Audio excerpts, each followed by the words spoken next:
కూడా ప్రవీణ్ రెడ్డి. సో ఇవాళ వీడియో వచ్చేసి Oppo F31 Pro plus 5G smart phone అసలు ఎందుకు మంచిగా ఉంది, కొంటే లాభం వస్తుందా లేకపోతే నష్టం వస్తుందా అని ఈ వీడియో డీటెయిల్ ఎక్స్ప్లెనేషన్ చేస్తాను. చిన్న రిక్వెస్ట్ ఏంటంటే ఛానల్ సబ్స్క్రైబ్ చేసుకొని లేటెస్ట్ అప్డేట్స్ కోసం కంటెంట్ యూస్ఫుల్ అని మంచిగా అనిపిస్తే మాత్రమే ఒక లైక్ అయితే పక్కా చేయండి అని ఒక చిన్న రిక్వెస్ట్ కూడా చేసుకుంటాను. సో ఇప్పటికే మీరు ఆన్ ద స్క్రీన్ తీసుకోవచ్చు. ఒప్పో వాళ్ళ అఫీషియల్ వెబ్సైట్ చూపిస్తున్న Oppo F31 Pro plus 5G smart phones highlight చూసుకుందాం.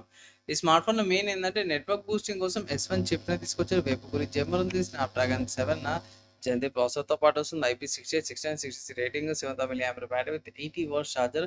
సో ఛార్జింగ్ కూడా వచ్చేసరికి అయితే మాత్రం ఈజీగా 2 days ఈజీగా వచ్చేస్తుంది. హెవీ యూజర్కి అయితే మాత్రం 1.5 days వస్తుంది. యావరేజ్ అండ్ బేసిక్ యూజర్కి అయితే మాత్రం 2 days ఈజీగా వస్తుంది. స్టార్టింగ్ డేస్లో మళ్ళీ మెల్లమెల్లగా తగ్గుతుంది.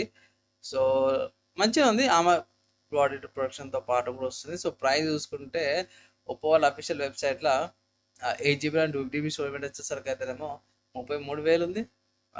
కలర్ చూసుకుంటే జెమ్స్టోన్ బ్లూ ఉంది, హిమాలయన్ వైట్ ఉంది అండ్ ఫెస్టివల్ పింక్ కలర్ ఉంది.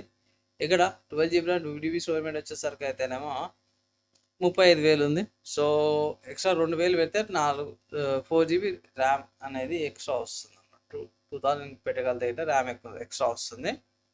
అండ్ ఎక్కడ పర్చేస్ చేసుకోవచ్చానంటే నేను రికార్డింగ్ చేసే టైంకి అయితేనేమో ఫ్లిప్కార్ట్లో సేల్ స్టార్ట్ అయిపోయింది. సో ఇన్ కేస్ ఒకవేళ ఇట్లా మీరు పర్చేస్ చేసుకుంటే ఫ్లిప్కార్ట్లోకి ఎంచి మీరు ఈ స్మార్ట్ ఫోన్ని పర్చేస్ చేసుకోవాలి. ఓన్లీ డ్రాబ్యాక్ ఎలా పోయి నాకైతే పెద్దగా ఏం అనిపించలేదు. స్పెసిఫికేషన్స్ వైజ్ ఫీచర్స్ వైజ్ అంతే బాగా అనిపించింది. డ్రాబ్యాక్ పోయి ప్రైస్ ఒకటే, మిగతా ఒకటి రెండు చిన్న చిన్న ఉన్నాయి కానీ అది లెక్కలకు తీసుకోకపోయినా కూడా పర్లేదు. సో ఒకటి రెండు చిన్న తప్పించి అంతే. యూఐలో ఆబ్వియస్గా ప్రతిసారి చెప్పేదే సెటప్ చేసుకున్నప్పుడు చూసి సెటప్ చేసుకొని అన్వాంటెడ్ అప్లికేషన్స్ ఏవైతే ఇన్స్టాల్ చేసుకోవడం అంతే, ఇంకేం లేదు. బాగుంది. కానీ ఈ ప్రైస్ కేటగిరీకి మార్కెట్లో ఏమైనా కాంపిటీషన్ ఉందా అంటే నేను చెక్ చేసిన కాడికైతేనేమో కొన్ని కాంపిటీషన్ అవుతుంది. ఫస్ట్ చూసుకుంటే మాత్రం ఐక్యూ నుంచి అన్నమాట. సో ఐక్యూ వాళ్ళది ఐక్యూ నియో 10 ఉంది. ఇక్కడ స్నాప్డ్రాగన్ 8S Gen 4 ప్రాసెసర్తో పాటు వస్తుంది. ఇక్కడ 7000 mAh బ్యాటరీ. గేమింగ్ ఆడే వాళ్ళకి ఇది one of the good options అంటాను. సో 31,000 ప్రైస్ ట్యాగ్తో పాటు కూడా వస్తుంది.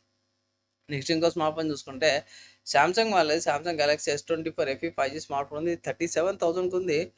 ఇక్కడ మనకు అంత తెలిసిందే సామ్సంగ్ వాళ్ళ FE సిరీస్ ఎంత బాగుంటాయో. సో దీన్ని ఇంకో స్పెషాలిటీ ఏంటంటే ఓఎస్ అప్డేట్స్ వీళ్ళు చాలా రోజుల దాకా ఇస్తారు. లైక్ 6 years 4 years 5 years దాకా కూడా కొన్ని అప్డేట్స్ ఇస్తుంటారు. సో చాలా రోజుల దాకా యూజ్ చేసుకోవచ్చు. నెక్స్ట్ ఇంకో స్మార్ట్ ఫోన్ చూసుకుంటే వివో నుంచి అన్నమాట. సో వివో వాళ్ళ Vivo T4 ultra smart phone ఉంది. 36,000 రూపీస్కి ఉంది. సో దీనిలో స్పెషాలిటీ ఏంటంటే మాత్రమే బ్యాటరీ అనుకోవచ్చు, కానీ ఇక్కడ మెయిన్ దానికంటే ఇక్కడ పెరిస్కోపిక్ కెమెరా ఇక్కడ 50 MP కెమెరా ఇస్తారు. 30 MP సెల్ఫీ కెమెరా. బ్యాటరీ కొంచెం డౌన్ కానీ మీడియా డెన్సిటీ 9300+ ప్రాసెసర్తో పాటు కూడా వస్తుంది.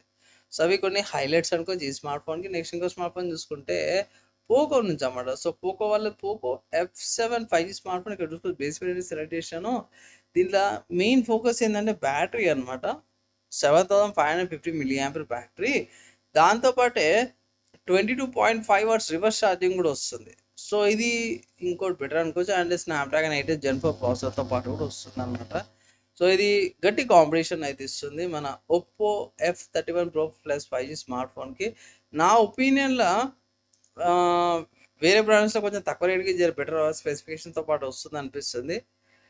మోస్ట్లీ గేమింగ్ సెంటర్కి అయితే ఇట్లా ఐక్యూ తీసుకోమంటారు బై. అండ్ లాంగ్ అప్డేట్స్ కావాలి, చాలా రోజులు యూజ్ చేసుకొని సామ్సంగ్ తీసుకోండి. మిగతా వివో అండ్ పోకో బ్రాండ్స్ ఏవైతే ఉన్నాయో మీ చాయిస్ అది. నా ఒపీనియన్లో పోయి ఇప్పుడు ఎట్లయినా ఆఫర్ వస్తుంది కదా, ఆఫర్స్లో కార్డ్ ఆఫర్స్ యూజ్ చేసి పర్చేస్ చేసుకోమంటారు. స్పెషల్ ఆఫర్స్, సేల్స్ ఆఫర్స్ వస్తున్నాయి. సో ఈ స్మార్ట్ ఫోన్కి సంబంధించిన నా ఒపీనియన్ చెప్పేసాను. అండ్ ఆల్సో ఈ ప్రైస్ కేటగిరీకి ఈ స్మార్ట్ ఫోన్కి వేరే ఆల్టర్నేటివ్స్ కూడా చెప్పేసాను. ఇంకేమైనా డౌట్స్ ఉన్నాయి లేదంటే ఏమైనా కంపారిజన్ చేయాలి అంటే ఇట్లా కింద కామెంట్ చేయండి. మ్యాక్సిమం క్వశ్చన్స్ రిప్లై ట్రై చేస్తాను. కంపారిజన్ వీడియో అయితే ఇట్లా 2-3 డేస్లో వీడియో అయితే చేస్తాను. ఈ వీడియో ఎక్కడ దాకా యూత్ ఇచ్చారో వాళ్ళందరి టైం నెక్స్ట్ వీడియోలో కలుసుకుందాం.